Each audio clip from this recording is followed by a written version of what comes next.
नमस्कार दोस्तों, आज की न्यूज में आपका स्वागत है।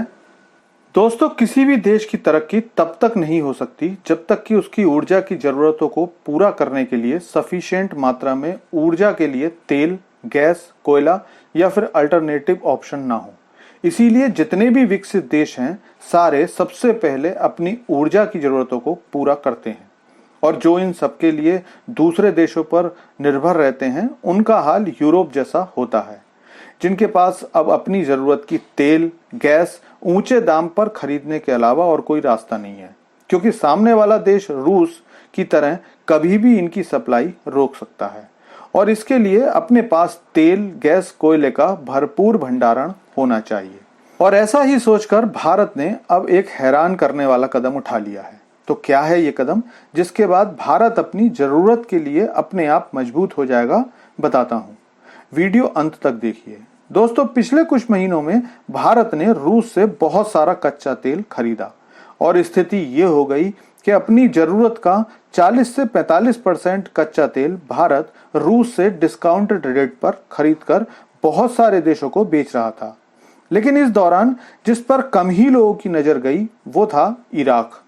दरअसल इसी दौरान इराक ने सऊदी अरब को पीछे छोड़कर भारत को तेल निर्यात में दूसरा स्थान छीन लिया।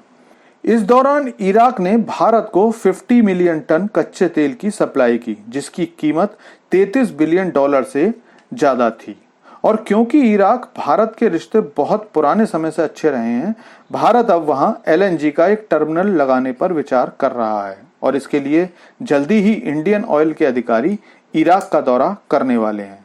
दरअसल होता क्या है कि जब नेचुरल गैस को सरफेस पर लाया जाता है और उसे समय से प्रोसेस नहीं कर पाते हैं, तो इसे जला दिया जाता है। इस प्रोसेस को फ्लेयरिंग कहा जाता है और फ्लेयरिंग तब की जाती है जब तेल निकालते समय गैस बाई प्रोडक्ट के रूप में मिलती है और भारत अब इस गैस को ही अपने लिए लेने की सोच चुका है।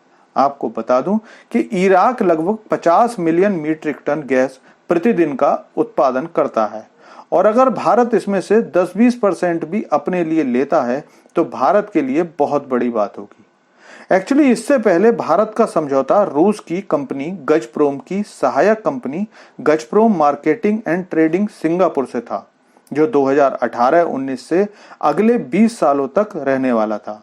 लेकिन रूस यूक्रेन युद्ध के समय से ये लगभग 1 साल तक बाधित रही। इसके बाद महंगे कार्गो खरीदने पड़े।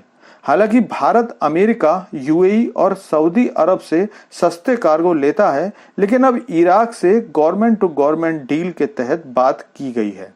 LNG की जरूरत केवल शहर में ही नहीं होती, बल्कि इसका इस्तेमाल स्टील, फर्टिलाइजर और पावर सेक्टर में भी खूब होता है। इराक भी इस समझौते के लिए बिल्कुल तैयार है, क्योंकि भारतीय कंपनियां लंबे समय के लिए समझौता करना चाहती हैं। भारत को इराक से आई गैस सस्ती पड़ेगी, क्योंकि अमेरिका, रूस या ऑस्ट्रेलिया से आने वाली गैस का भाड़ा ही काफी ज्यादा हो जाता है। और वैसे भी भारत अब अपनी इकोनॉमी को ग्रीन इकोनॉमी करने की सोच रहा है और 2021-22 में रोजाना 163 million metric ton cubic metre गैस का खर्चा था और भारत इसे बहुत आगे ले जाना चाहता है, क्योंकि भारत की ऊर्जा खपत के ये केवल 6% हैं और विश्व की खपत करीबन 24% के आसपास होती है। 2030 तक भारत सरकार इसे बढ़ाकर 15% करना चाहती है। साथ ही आपको बता दूं कि फिलहाल भारत दुनिया का चौथा LNG का इंपोर्टर देश है। 2023 में भारत ने लगभग $17 बिलियन की नेचुरल गैस का इंपोर्ट किया, जो 2022 के मुकाबले 27% ज्यादा है। इस तरह से इराक में गैस टर्मिनल बन जाने के बाद भारत की अपनी जरूरतों के लिए भारत को बाकी अन्य देशों की ओर नहीं देखना पड़ेगा और गैस भी कम खर्चे में भारत तक आ जाएगी।